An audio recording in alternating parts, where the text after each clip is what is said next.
keluarga Sayaga, berjumpa kembali bersama saya Iman Santosa di Sayaga Hipnoterapi Video Podcast. Pada episode kali ini, saya akan kembali, mungkin pertama kali ya, bersama Bu Widi. Apa kabar Bu? Alhamdulillah sehat. Oke Bu, untuk episode kali ini Bu ya, belakangan ini tuh mungkin akhir-akhir ini ada sebuah berita yang cukup menggelitik, yaitu sekolah jam 5 pagi. Nah, menurut Bu Widi, apa sih kendala atau keuntungan dari sekolah jam 5 pagi ini, Bu?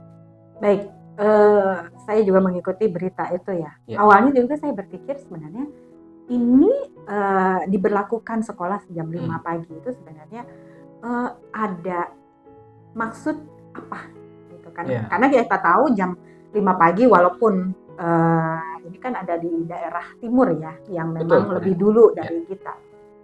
Jam 5 pagi tetap berarti kalau jam 5 di sini kan baru jam 3. Jam 3 ya, atau misalnya kalau di sana itu baru waktu subuh gitu. Nah, saya berpikir apakah memang ingin diberlakukan seperti militer ya, yang bangun subuh-subuh langsung fisik, langsung ada kegiatan macam-macam lah gitu. Tapi kan ini anak-anak ya. Untuk usia misalnya usia SD, SMP, SMA. Dan kalau saya lihat gitu ya di berita itu kan memang banyak orang tua lah ya, banyak yang protes lah atau anak-anak sendiri karena di waktu subuh lah, yaitu ya memang waktunya beribadah, waktunya bersiap-siap, ini tiba-tiba gitu kan langsung jam 5 pagi. Kalaupun ingin diberlakukan, taruhlah misalnya seperti negara Jepang gitu kan. Jepang pun tidak sepagi itu gitu, yang kita lihat pendidikannya untuk kemandirian, ingin membentuk kemandirian anak, tanggung jawab anak tidak sebegitunya gitu ya.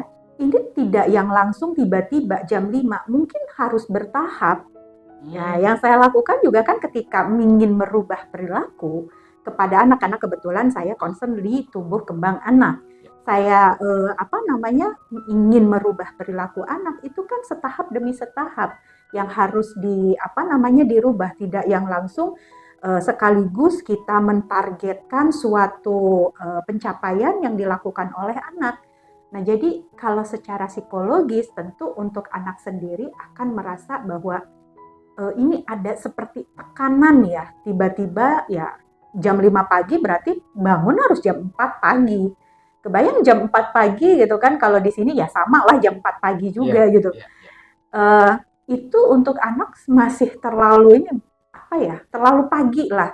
Berarti kan dia juga harus tidur jam sekitar jam 8 malam atau jam 7 malam agar waktu tidur anak itu terpenuhi. Tapi ya itu tadi kembali anak dengan tiba-tiba langsung diberlakukan seperti itu, kalau secara psikologis ya, kalau pendapat saya itu akan membuat anak menjadi merasa tertekan itu ya tadi harus ada tuntutan yang tiba-tiba gitu, yang pencapaiannya terlalu tinggi. Nah itu sih kalau pendapat saya. Secara psikologis. Jadi secara psikologis anak sebagai anak ini akan merasa tertekan. Belum lagi juga mungkin di lingkungan keluarga juga ya kita tidak pernah tahu ya di lingkungan keluarga seperti apa, mungkin juga ada tekanan tambahan. Misalkan dari kebijakan ini, Ibu tadi mengatakan bahwa akan menjadi sebuah tekanan bagi anak. Nah, bagi orang tuanya sendiri bagaimana nih, Bu? Tentu saja buat orang tua juga pasti ada secara psikologis juga pasti akan ada sedikit terganggu dalam artian orang tua juga pasti merasa ada beban di situ, ada beban bahwa dia juga harus bangun lebih pagi lagi, terus kemudian menyiapkan mungkin sarapan atau bekal anak gitu ya. Nah itu yang akan menjadi kendala atau itu juga akan menjadi permasalahan dari orang tua gitu. Kalau memang kebijakan ini didasari oleh suatu suatu tujuan ya, saya pikir pasti tujuannya adalah positif betul. Tapi menurut saya tidak yang tiba-tiba gitu ya, ada tahapannya.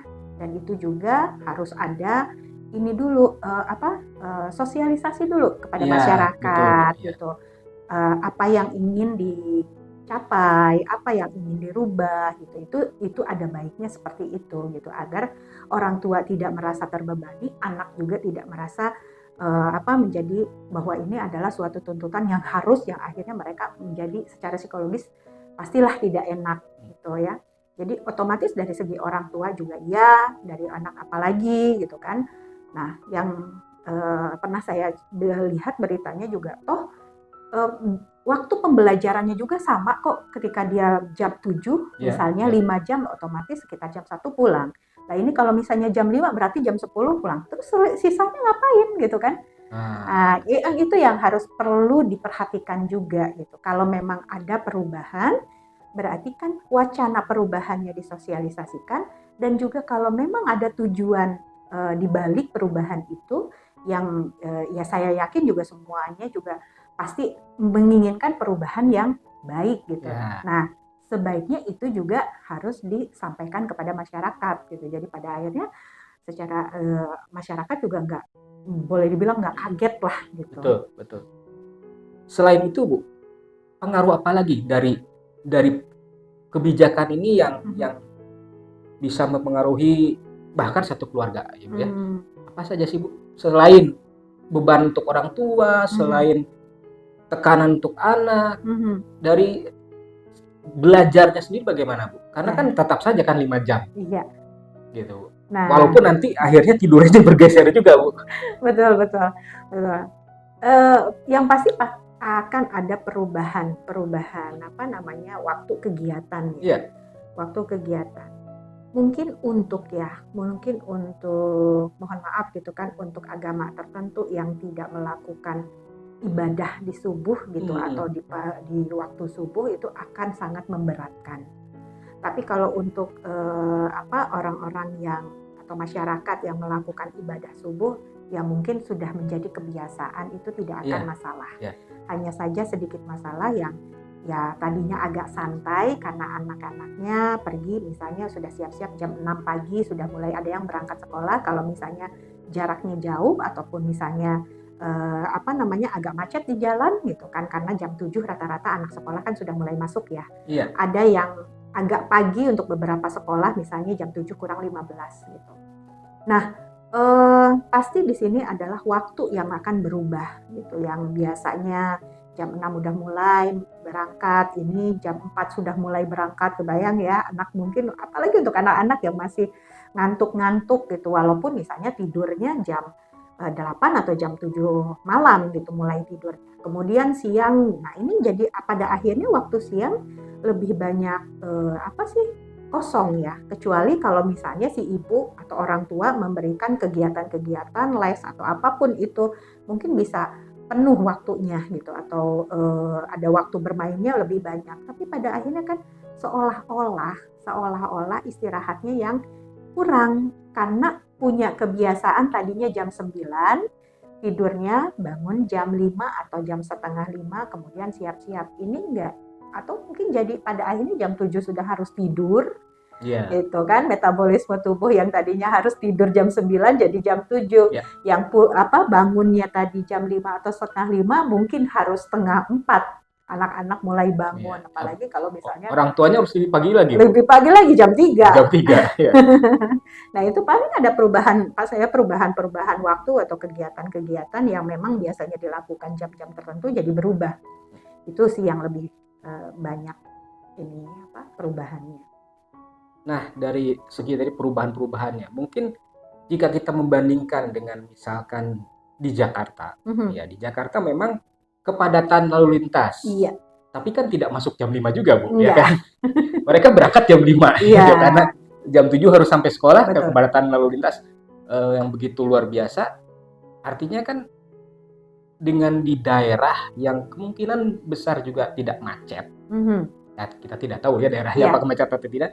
Tetapi jika kita bandingkan dengan Jakarta yang berangkat jam 5 dengan yang sudah masuk jam 5. Nah, itu kan berarti berangkatnya juga sebenarnya sebelum jam 5 berarti kan. Iya, betul. Bisa jam 4 atau setengah 4. Tergantung jarak, Bu ya. Iya, betul. Nah, Itu dengan Jakarta kita bandingkan. Betul.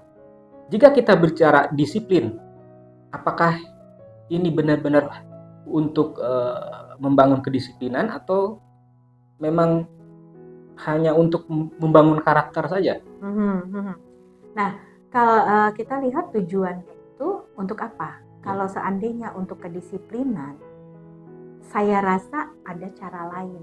Iya, betul. Atau membangun karakter, berarti kalau untuk karakter, pendidikan karakternya yang harus dibanyakin gitu, atau ditambah gitu. Misalnya pendidikan karakter di sekolah yang biasanya 2 SKS ditambah menjadi 4 SKS misalnya. Terus kemudian harus ada program di orang tuanya gitu kan, untuk orang tua gitu, program pengembangan karakter di rumah untuk anak-anaknya bagaimana, misalnya seperti itu. Tapi kalau misal berlakukan jam yang terlalu pagi, mungkin bisa jadi itu membentuk kedisiplinan. Tapi apakah kalau misalnya masuk jam 7 anak juga tidak diajarkan disiplin? Saya rasa juga pasti ada pembelajaran disiplinnya. Contohnya di sekolah kalau sudah jam 7 masuk, lewat dari itu anak misalnya tidak boleh masuk, tapi orang tua dipanggil, misalnya seperti itu kan juga bisa dilakukan atau diajarkan kedisiplinan. Jadi saya belum tahu ada maksud apa diberlakukan seperti ini, gitu kan?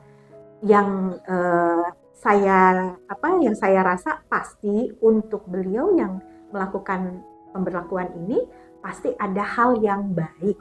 Saya yakin baik, gitu. Hanya saja kan mungkin diterima masyarakatnya beda karena memang belum tidak tersampaikan dengan jelas. Itu saja sih sebenarnya. Baik, Bu. Penutup, Bu. Oke. Apa pesan dari Ibu untuk teman-teman atau mungkin anak-anak yang agar bisa disiplin dalam sekolah dan pendidikannya, Bu? Dan juga orang tuanya yang mungkin supaya tidak terbebani, Bu. Silakan, Bu. Ya, terutama untuk orang tua ya. Kedisiplinan tidak hanya selalu di dalam sekolah diajarkan, di rumah juga sebenarnya harus diajarkan. Dimanapun itu juga harus diajarkan. Itu untuk kedisiplinan. Jadi agar memang orang tua tidak terbebani, ada baiknya memang segala perubahan itu dilakukan secara perlahan ataupun bertahap, tidak yang tiba-tiba gitu. Karena yang pasti akan menjadi beban berat ya, terutama bagi orang tua dan juga untuk anak. Gitu. Oke, baik. Terima kasih Bu Widi atas waktunya, atas sharing-sharingnya. Oke, kewargian Sayaga, tetap berikan komen di kolom komentar jika memang episode kali ini sangat bermanfaat untuk kewargian semua. Jangan lupa juga untuk subscribe dan like di channel Sayaga Hipoterapi. Dan juga jika teman-teman kewargian semua yang membutuhkan informasi lebih banyak tentang hipnoterapi, tentang hipnosis, silakan kunjungi website kami hipoterapibandung.com. Sekian saja saya akhiri. Salam eling, waspada, lan sayaga.